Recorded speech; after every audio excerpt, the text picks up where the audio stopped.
G'day guys, my name's iRide Taz, and this is Phil's Interceptor 650. You've seen me do a review of Phil's Interceptor 650 in a previous video, so I'm just taking it out for a quick spin to reacquaint myself with it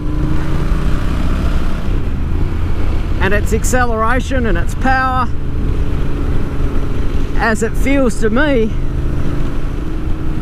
because Tim Henman, the Caffeine Racer, has sent me a high flow airbox lid to install on Phil's bike.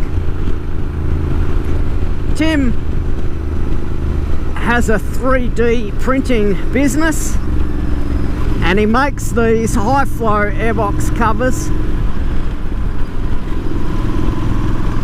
for both the Interceptor 650 and the Continental 650.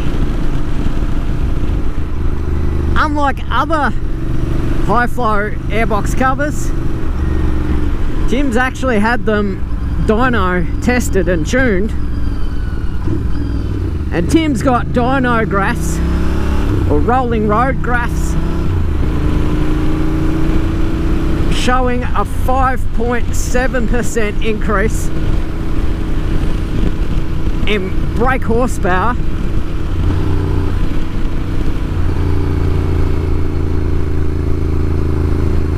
and torque figures, particularly between 2,000 and 3,000 RPM.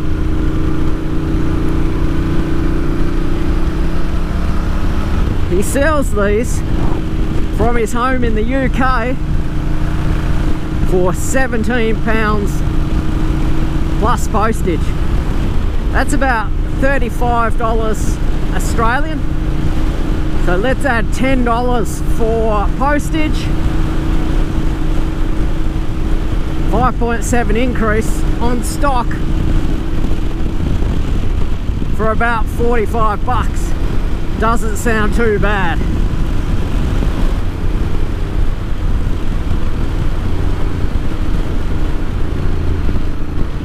It should, in theory, take all of about 5 minutes to install. So we'll get Phil's bike back home into my driveway to install the part. So guys, this is the airbox cover that the Caffeine Racer, Tim Henman, from Bridgewater in the United Kingdom has sent us to install on Phil's bike. It's a great packaging. He's got his little business cards stuck there. So Tim provided me with some dyno graphs, which I'm going to put as an overlay on this video. They show that this device, which costs about $35 plus postage, so let's say $45 sent to our location here this afternoon, it gives a 5.7% increase in power, particularly between the 2,000 and 3,000 RPM range, which in a real world situation on this bike is where you'd be sitting, riding around town, riding on the highway. Perfect location for the power increase. Not at the top, in the middle where you want it. So it's an easy install, and I'll just put my GoPro on so we've got point of view as well. Just excuse me. This is Phil's Interceptor 650, bar the exhaust that he's put on it and these racks for some panniers. It is a completely stock bike. I've never worked on one, so we'll give it a whirl. Can't be that difficult. Cool. So we access the right hand side cover to pull the release for the seat, which is easy, and then we switch over to the left hand side of the bike, and we need a single 4mm Allen key to take this single Allen bolt from that location. Loosens off easily. Try not to drop the washer into the bike, which we haven't yet. There we go. And just keep that somewhere safe. I'm going to pop it there. Right, so to get the cover off, we pull it out, pop it there, and pull it up in one action. Only other tool you'll need is just a Phillips head, and this is what we're replacing right here. So there's 3 Phillips head screws.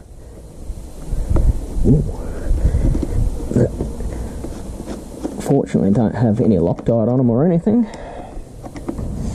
Just before we take that off, you can see how restrictive this stock airbox cover is. Just remember that the stock side cover would be sitting there, so you've got this small restrictive area to draw air from.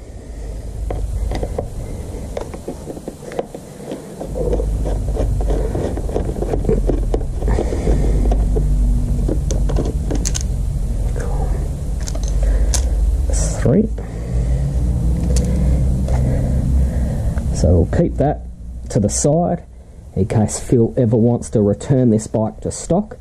If he has a warranty claim or he wants to get it serviced, etc., it'd pay to have that on hand just to nullify any argument that might occur about modifications versus customizations, etc. So just keep that. This is the Caffeine Racer high flow airbox cover, and you can see that the air filter can draw air from a much bigger area. We use the stock Phillips head screws.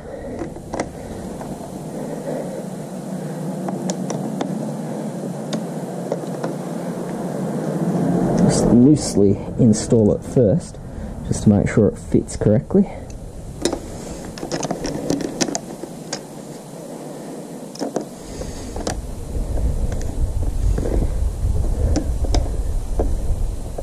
Yep, just make sure we're not cross-threading anything. Cool, so they're going straight into the stock brass threaded inserts. No reason why that has to be absolutely clamped down tighter than tight.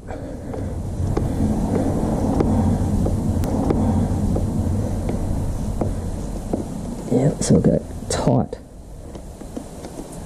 plus a quarter there.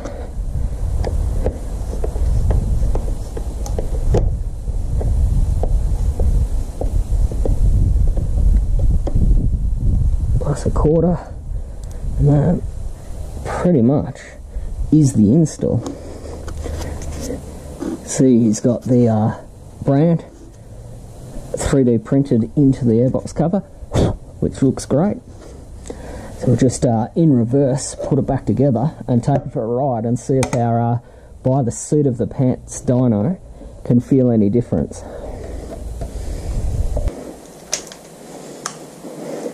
So what we're going to do, guys, is turn the bike on, make sure it's in neutral,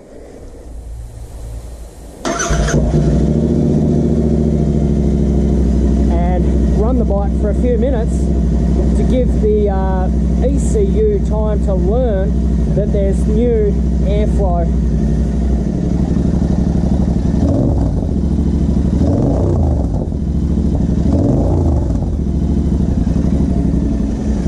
So we've let the bike sit for about 5 minutes. Seems to have settled. Responds really nicely to the throttle. My personal opinion is it sounds louder. You can certainly get a little bit more induction noise going on. I think it's time to suit back up, take it out on the road, and give it a quick lap to see if the seat of the pants dyno can feel that extra almost 3 brake horsepower that this airbox cover is supposed to give us. Back with you soon.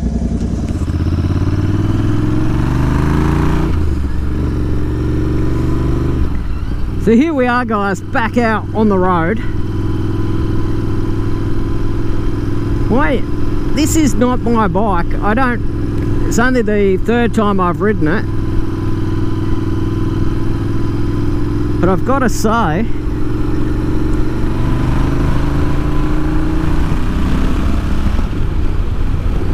there does seem to be quite a noticeable increase in low-down torque in particular. This bike has most of its power from its 47 horsepower engine down low. And the dyno graphs that Tim supplied me showed that increased power and torque is down low, particularly between 2,000 and 3,000 RPM.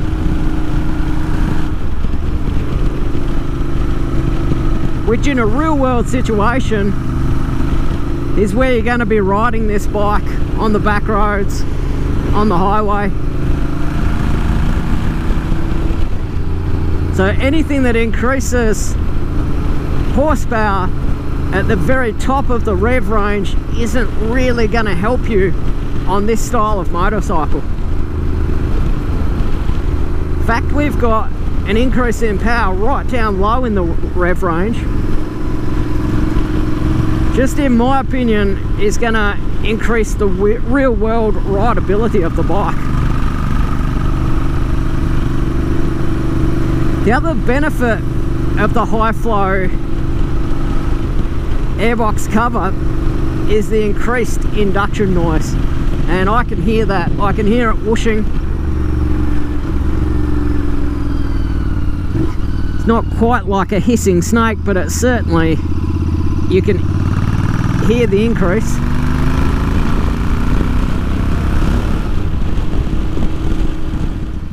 So 5.7% increase doesn't sound like a lot. It's near 3 horsepower.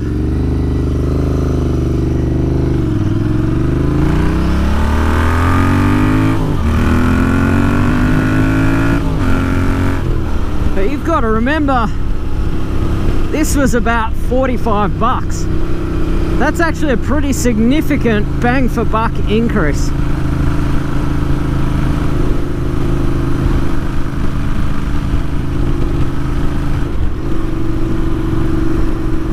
The fact that Phil's put some high flow exhausts on this makes me wonder if we've possibly got a 6 or a 7% increase. The increased airflow in matches the increased airflow out. And the ECU is very obviously capable of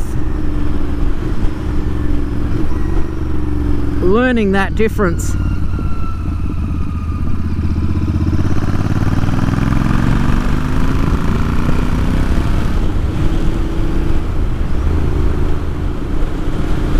So guys, in the spirit of transparency, I'd just like to tell you that I was supplied this product for free.